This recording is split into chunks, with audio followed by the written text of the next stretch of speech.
In the room first for Nico, and then we'll go to Zoom as well. General thoughts on the night, especially getting the 2 goals late like that for Jesus? Uh, How did that reaction go for you guys? well, it's always difficult play against LFC.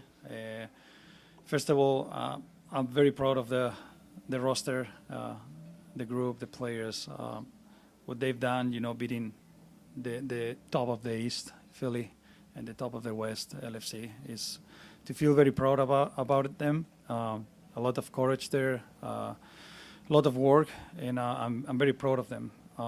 The game, you plan a game, right? And the 13th minute, it changed because it's a red card for the opponent.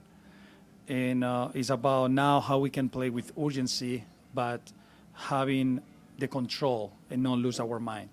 Because they have fast players, and they can counterattack, and they can hurt you.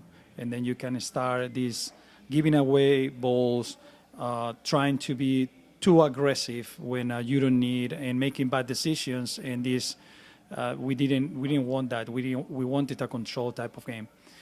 What we said in halftime is we needed to occupy better some spaces. I think we did pretty well in the second half, but they start dropping and dropping. It was difficult to find spaces. Then we saw that the way that we could hurt them is bringing Franco and have Jesus more like coming in the second action. This will give some reference to their strikers, to their center back, sorry, and then Jesus will arrive in a better conditions there. With Tiki and Fakun, we want more speed circulation, ball speed circulation. I think we did a very good job at that when they came in, with Nanu more aggressive on the crosses. And I think everything worked well. Again, a difficult game. It's a tricky type of game because what you expect when you play against a 10, you have to win them. And when you have that high expectation against a good team like LFC, sometimes you can lose a little bit your concentration, your focus, and start making mistakes, and the opponent can take advantage of that. But I think we did a really good job on that. Was there any scouting on the quick restart on the first goal, or is that just all? It's something that we always talk about. And then what we have to say it is, and big pride to Javi Cabello, our assistant coach, that he has a methodology with the players that he makes the players make the decisions. Then when we train, we show the opponent how they position themselves, some of their behaviors, and they design the set plays in conjunction with him. He gives advice to them, and then after he selects the ones that they have prepared together as a group. And we always have that situation where the players have to decide. And then I think that is working very well. And you could see there how they were very sharp in paying attention on where the situations and how we can hurt them. And the players, that what they do in training, you can see on the field. Nico, Jesús Padilla de Conexión Texas, en español. Parece que el hecho de que el equipo contrario tuviera un jugador menos y la presión que le pusiste en el complemento, eso ayudó para que el equipo rompiera esa defensa que parecía inquebrable. Sí, y muchas veces, mira, si te fijas, por ejemplo, en la primera parte hemos tenido dos ocasiones muy claras, una de Jesús y otra de Leggett, llegando de segunda línea, con jugadas muy bonitas, enlazando por dentro, jugando fuera, centro rápido, llegadas. Siempre hemos tenido 4 jugadores dentro de área. Hemos generado situaciones muy, muy buenas para marcar y mira, no marcas. Y en dos acciones puntuales, como las de las faltas, pues se marcan los goles. Muchas veces no sabes cómo van a llegar. Lo importante es que nosotros estuviéramos muy presentes en el partido y sobre todo algo importante, ¿no? Cuando un equipo es tan encerrado y tú intentas tener un ataque organizado, lo bueno de mantener y respetar las posiciones es que cuando tú pierdes el balón, puedes presionar tras pérdida. Y ahí es donde contra equipos que se encierran bien, si consigues recuperar rápido el balón, es cuando les puedes hacer más daño, porque es cuando ellos están desordenados. ¿Cuál fue ese plan inicial? Sabemos que la roja cambia todo el partido, pero vimos a un FC Dallas lanzando muchos centros, quizás un poco desordenada en el frente por ese mismo cambio de partido. lanzando centros sin tener un hombre grande como Jara en el centro de ataque entre dos center backs gigantes, ¿no? ¿Cómo fue ese plan de partido? Bueno, yo creo que funcionó muy bien, porque las dos situaciones que tuvimos de gol en ocasiones normales las marcan. De hecho, también hay una segunda ocasión en la segunda parte, y teniendo, por ejemplo, a Franco en la segunda parte, no ha hecho ningún remate él peligroso, y lo ha hecho Leyet de cabeza, ¿no?, delante del portero. Por lo tanto, yo creo más en mover a los centrales, como hicimos. Por eso, si visteis el plan de partido, era o si Paul estaba abierto en banda o Jader, Leyet o Paxton corrían entre lateral y central para sacar al central. Lo que hicimos es cambiarlos de lado, ponerlos a pierna natural, así Paxton podía centrar de primeras rápido. Eso nos generaba un 2 contra 1 contra Chiellini, porque entrábamos con Leyet o Paxton y con Jesús. Por lo tanto, intentábamos más que fuera buscar los espacios, porque no solo para Jesús, Jara o cualquier delantero, enfrentarte a centrales dentro de área como Murillo y Chiellini siempre es difícil. Por lo tanto, buscábamos más que fueran acciones rápidas, que ellos son más lentos para ahora de defenderlos. One moment, please. Reminder that the locker room opens at the 15-minute mark. The locker room is now open. Jesus Ferreira has an autograph signing, so if you want to grab Jesus, you probably want to go into the locker room right now. Okay? Go ahead for Nico. Profe, ¿no puede comentar un poco de lo que está haciendo esta temporada de Jesús? Empató hoy el récord para más goles en una temporada para un jugador de Dallas. Hemos hablado de la transición de él jugando un poco más como 9, como delantero, algo que vieron antes de la temporada, pero parece que tiene mucha confianza, que está rindiendo. No sé si imaginaste eso antes de la temporada, pero ¿qué has visto de él durante la temporada y su desarrollo a lo largo?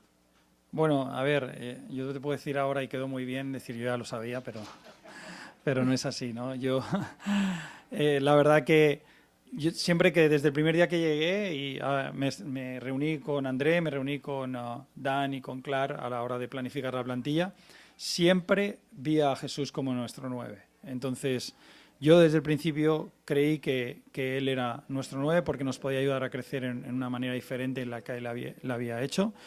Y era cuestión de tiempo que él se adaptara a las posiciones en las que jugaba y que nos diera diferentes recursos, ¿no? Cuanto más arriba está, ya habéis visto en transiciones el peligro que ha creado. Tener un jugador como él nos hace mucho mejores, porque no es solo lo que él puede marcar, sino lo que genera, ¿no? El pase de Paul en el gol anulado a Paul, y otras acciones que ha tenido, un pase a Jara que también era bueno. Entonces, él es un jugador que es muy inteligente ahí. Tener un jugador de ese tipo en esas posiciones, tener extremos o otros jugadores que puedan correr detrás, también nos hace mucho más difíciles de superar. Si veis en la primera parte, las dos ocasiones más claras que hemos tenido parten de él encontrando una posición muy buena entre líneas. Entonces, con la llegada de Leyet tenemos esa ocupación en el box cuando él sale. Entonces, nosotros tenemos trabajado que si él sale, otro entra, ¿no? Entonces, Seba sí que tiene ese instinto de llegar, y bueno, ha sido mala suerte que él no haya marcado su primer gol hoy con nosotros. Sufrió una lesión en el entrenamiento Allen, que el equipo tiene que cambiar un poco sin él. Parece, pues, nunca hay momento bueno para la lesión, pero es mal momento para él porque sentía que estaba en ritmo. Sí, las lesiones siempre vienen en mal momento, da igual cuando sea, ¿no? Por lo tanto, y sobre todo él, que estaba cogiendo el ritmo, pero bueno, ya conoce la liga. Vamos a trabajar muy duro para recuperarlo bien. Primero vamos a pensar en él, en el que recupere bien. Gracias a Dios hemos hecho bien las cosas durante este periodo, que no tenemos que pedirle rapidez en la recuperación, y sobre todo que él se sienta con confianza y que cuando entre sea para ya acabar la temporada fuerte, ¿no? Como siempre hemos dicho, el fuerte de este grupo es la plantilla, es todos los jugadores, y no nos gusta que nadie esté lesionado, y menos un chico como Alan, que está en un momento muy bueno, pero es lo que toca. Le va a venir para crecer en otras áreas, nos va a venir para trabajar con él en otros aspectos, y a partir de ahí, pues bueno, trabajar con el equipo y seguir sumando, ¿no? Para poder poner a FC Dallas lo más alto en la clasificación que podamos. Quedan 3 partidos del equipo. ¿Ya se piensa matemáticamente o se sigue partido a partido? Se sigue partido a partido, ¿no? Nosotros desde el partido de Minnesota dijimos que queremos tratar estos partidos como finales, y bueno, hemos jugado de las 5-2 que nos quedaban, y ahora vamos a San José a jugar otra final. Profe, ¿usted está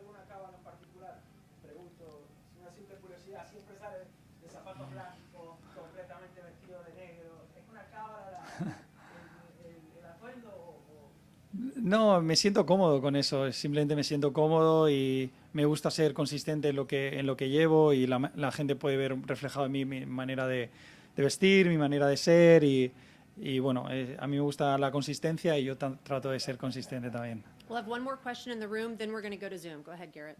Thank you. Tonight's win puts your team on 49 points. That's 16 more than last season, which is the biggest year-on-year improvement in club history. What does that achievement mean to you and your team?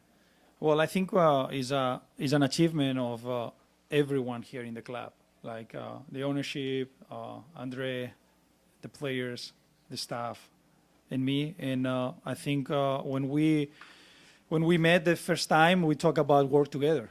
And then when you work together and are in sync in the decisions, and we explain the things and we understand why, the why, I think it's easier to get where we are right now. Probably the expectations weren't that high that we were in that point right now, but I think credit to the players, as I said, because they have done a fantastic job. Right, great. We're going to go to Charlie Beam from MLSsoccer.com on Zoom. Go ahead, Charlie. Yes, I can hear you.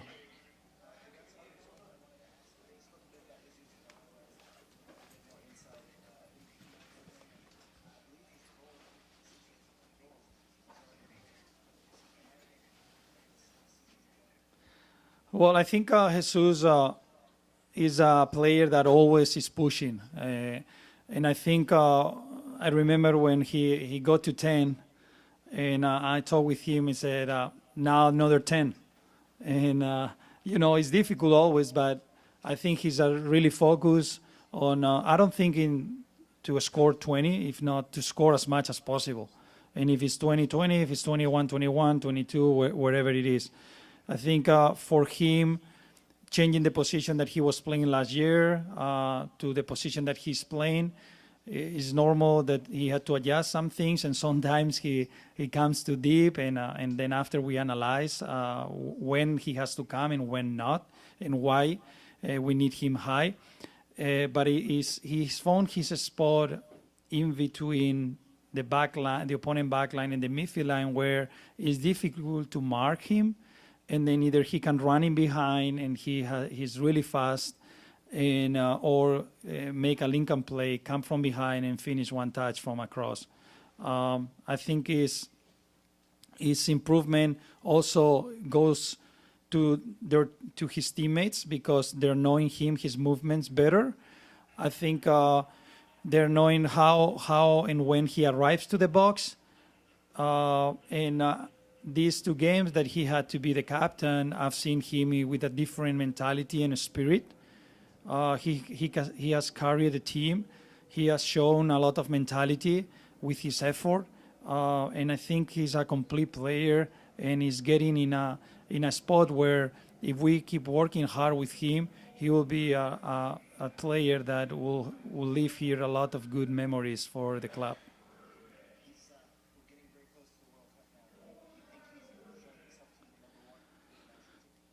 I think so. I think, you are in media, and you know how much talk is around everything.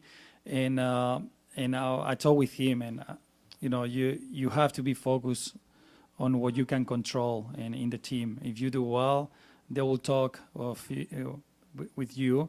But also, he has the confidence from the staff. He has the confidence from his teammates. He has the confidence from the U.S. men's national team teammates, because what he does is really good, and they value his quality. And to get into the World Cup, he has to do well with us, and he knows that, and he's showing it. And I think if he keep doing that, he will be ready to do anything that is asked. All right, You're thanks, welcome. Charlie. Appreciate you. All right. Good night. Thank you, Nico.